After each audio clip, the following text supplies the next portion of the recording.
Good morning from day 2 in the Azores. Now, I know that some of you guys that follow me on this channel are interested in backpacking. And generally when I do travel, I stay in hotels. But for this trip, I decided to spend some of it in a hostel. There is no better place in Ponta Delgada than to stay in out the blue Azores. This is the best hostel on the island. It is very, very famous and it's almost like a community here. They do have dorm rooms, but they also do have hotel style rooms, which is one of the rooms that I'm staying in. This morning, the guys that work here, they've made me a beautiful breakfast, some cereal, some pancakes. It's a really, really cool vibe here. And you know, if anybody is thinking of traveling to the Azores, I really do think you should consider this as an option. There's also an on-call tour guide, Lydia, who I went out with yesterday. And if you haven't seen yesterday's video, of course, click the card up there and watch that after this video. But today, Lydia is going to be taking me on a tour of various different places that we're going to discover today. And that is also an option for you when you travel. You don't have to worry about getting a hire car. Ready for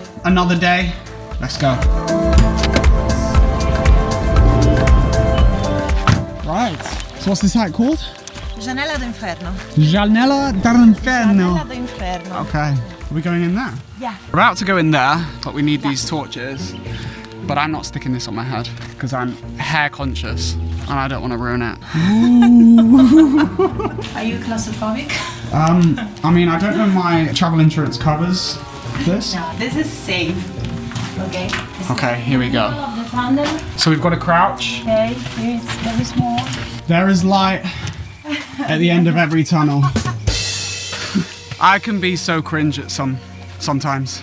So in the Azores, to carry water from villages throughout the valleys, they are generally carried through aqueducts. But if we're going through hills like we are today, they go through tunnels. And we just went through one of those.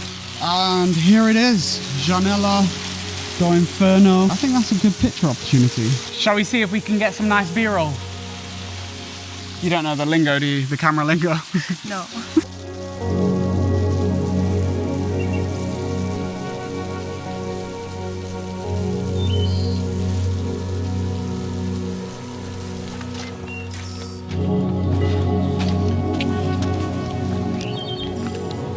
So this is one of the many viaducts that transport the water from one village to the next. Love that, really suits you. I'll just hold this one.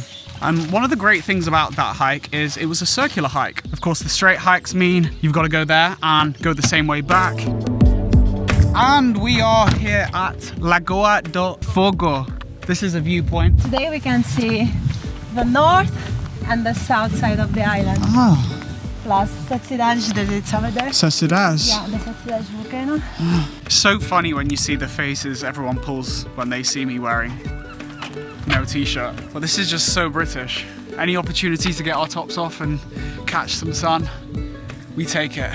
Yeah, this right here is so beautiful. This is definitely the place where you come with a picnic, bring some drinks, bring some sandwiches, and just admire how beautiful this lake looks. This neon blue, it is so, so pretty. So there is also a hike that you can take down to the lake down there. And apparently it is really, really beautiful, but there's also a second hike in the distance. And that second hike down there is your favorite, isn't it? It's one of my favorites. One of your favorites, because you get an amazing look at the lake. Praia del Lagoa do Fogo. Or you could, of course, just take this route down here and it will take you to the bottom of the lake. But you cannot swim in the lake. That is something to bear in mind. You used to be able to. Since 1973, this place is a natural reserve. That water looks so inviting as well. Yeah. You can't go in there. So where's next on our adventure? Now we go to Caldeira Velha. Caldeira Velha is one of the hot springs we have on the island. One of the 5 hot springs. But this is one of the must-do things that you have to do when you come to Sao Miguel Island. Go for a swim in one of the 5 hot springs. So let's get back in the van. Be aware that when you do come to Caldeira Velha, there is a limit of only 50 people in the hot springs at a time. So unfortunately, there is a queue of people before us, but just be aware, in high season, you will be waiting. It's almost the same color as my arm.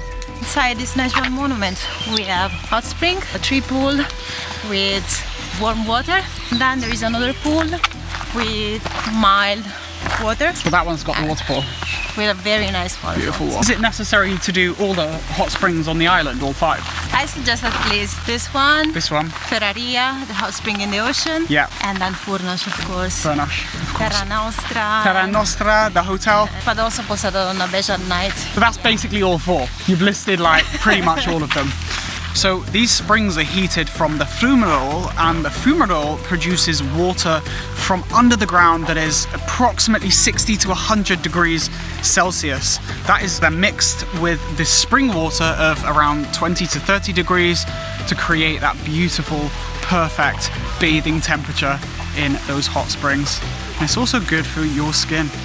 Whoa. Wow. Ooh, it is beautiful and warm. That is so nice. I imagine coming here in winter would be amazing. You could come on a rainy day. Clouds. If you ever have a window where there's nobody else in the water, take that as an opportunity to get the photos, because literally 5 minutes later, it's absolutely ramo. So only 5 minutes from the hot springs, you'll find this beautiful waterfall. You can also bring your swim costume and go for a swim in there. I'm not gonna do that because going from really, really hot water to this cold water, I'm not a fan. You like extreme activities? There's a rappel which is 40 meters high that you can do, which I'm also not going to be doing. Okay, it's not as cold as I thought. It definitely just feels like swimming pool water, like 30 degrees, 25 to 30 degrees. You could definitely jump in here and not get cold. Bring a towel, bring your swim costume, have a dip. Oh. I don't know if I have the energy to make it up here. But speaking of energy, they have a hydroelectric power plant just there because the Azores is very sustainable. So we have come to Praia de Santa Barbara Beach, and unfortunately the weather is not great right now because on a normal day we would have a lovely sunset. And also this is a great beach to come to if you like surfing because the waves here are pretty good. So I was feeling a little bit peckish. We decided to pop into this bar called Tukatula, which is on the water. We ordered shrimp tacos, tuna tacos, green tea, and a beer. How is it? Is it good? This is hopefully going to pull me over until 8:30 when we've got the pasta fredda at the hostel. The chef is kindly cooking for us, so very excited for that. See you in an hour. Yeah. Bye. Bye. And we will be seeing Lydia in an hour because at the hostel they run dinners in the evenings, and tonight I'm going to be enjoying a dinner with everyone at the hostel in the garden, and I think it's going to be amazing. Wow, this looks delicious. What is it? I'll explain in Oh, you'll explain in a bit, yeah. It's absolutely amazing. Dinner was amazing and the company was great too. However, I eat crazy amounts, and we've come to Taberna Acor, which is in Ponta Delgada. We've ordered these lovely warm toasted bread with pate, cheese from Sao Miguel with some pineapple jam on top. They are so delicious. Feast we've got here. So we've got sausages from Sao Miguel, cheeses from everywhere in the Azores. Yeah. We've got some This is beef. beef, beautiful. Wow. We are really feasting tonight. I didn't expect this, I'll be honest. I thought it was just gonna be a small, like, sharing plate. We've really ordered.